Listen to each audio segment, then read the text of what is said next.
Pag-uusapan naman natin ngayon ang iba't ibang uri ng kaibigan/kaklase na rin.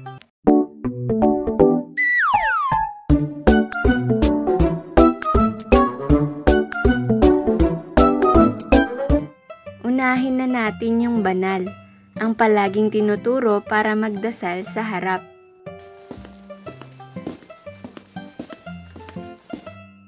Okay, class. Who will lead the prayer? Uy pre, ikaw na. Teka, nagdasal na ako kahapon ah. Sige na nga. Siya din palagi naaatasang magdasal kapag may kompetisyong magaganap sa buong klase.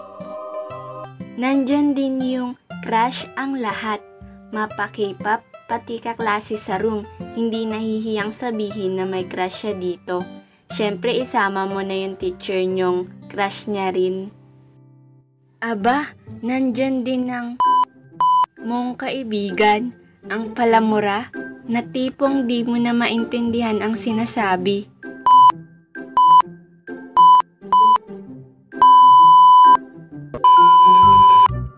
Siyempre, hindi mawawala ang OTW mong friend, ang nagtataguyod ng Filipino time, ika nga nila.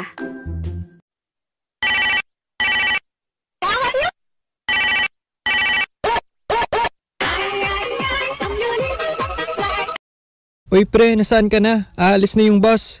Pre, malilate na tayo sa entrance exam. Oo pre, on the way na. It's the one and only Digo Double G. 2 hours later.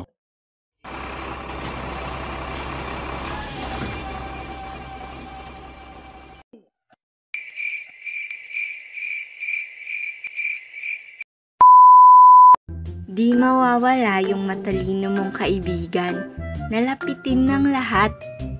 Pre, paturo nga ako dito. Pre, paano ba to? Desi, pakopya. Desi, anong sagot mo dito? Pero meron din yung mapagpanggap.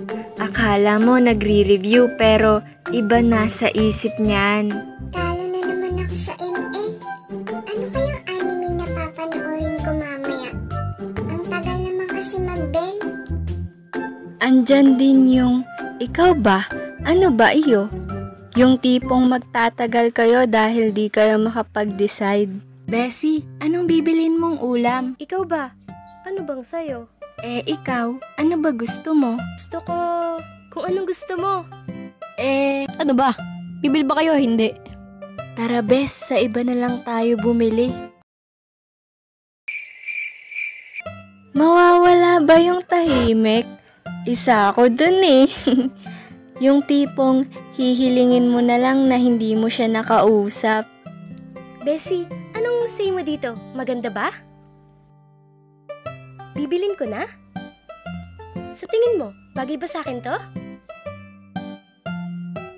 Ang tino mo kausap, no?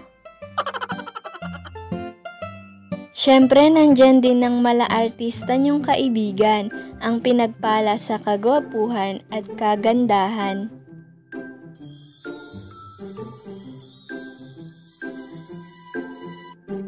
Ano pre, napag-iwanan tayo? Ano?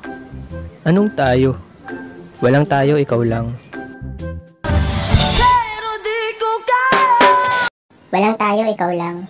Pwede bang mawala yung prangka mong kaibigan? Bes, ayos ba? Para kang suma na espasol. Namumuro ka na ha?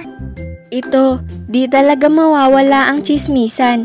Ang nakakaalam ng lahat ng balita sa school, sa kapitbahay, pati sa kanununuan mo. Pre, anong balita kaya no? Oo nga, balita ko, ano na. Na ano siya, no? Hala pre, na ano si ano? Pre, huwag ka maingay, baka marinig ka. Sorry, ang hina kasi ng signal sa akin. Ngayon ko lang nalaman. Paano palagi ka kasing lutang?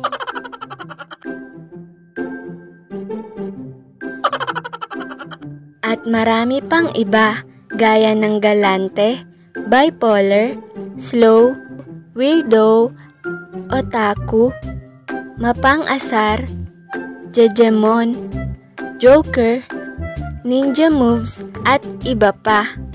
Kayo, sino kayo dyan? Comment down below. Maraming salamat sa mga nakakolab ko. Malulupit yang mga yan kaya bisitahin nyo yung channel nila at subscribe nyo na rin. Hi guys, si One Animation pala to. Gusto ko muna mag-thank you kay Lilang Violet para sa collab na to.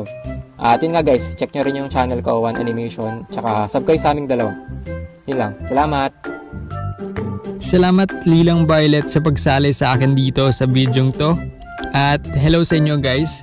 So, kung di pa kayo nakasubscribe kay Lilang Violet, subscribe nyo na. At kung gusto nyong bisitahin yung channel ko, search nyo lang yung Kwento ni Red. Yun lang. Kwento ni Red. Salamat! Hi guys! Ako nga po pala si Billy. Hi, ako nga po pala si Third Wheel at maraming salamat nga po pala kay Ate Lila sa pag-imbita niya sa akin dito. At subscribe niyo na rin si Ate Lila at sa channel ko na din kung may time kayo. Salamat! Subscribe na rin po kayo kay Kuya Ryukay Nation. Salamat sa mga nag-send ng fan arts kay Dean Trixie, Christian Lagidaw, John Rald Indyongko, Shanimation Laugh Trip, Jed Animation Story, Bedjkun at X Stories. Bisitahin nyo na rin yung channel nila, malulupit din silang animator. Shout out! Sorry kung hindi ko na nasasabi yung mga names nyo kasi baka mabulol lang ako at maiba pa yung pronounce ng pangalan nyo. Ito last na, ang social media accounts ko. Like nyo Facebook page, dyan kayo mag-send ng fan arts kung meron man. At may ginawa na rin akong Instagram, dyan ko naman ipopost yung mga artwork na nagawa ko. Yun lang, support Pinoy animators. Love lots!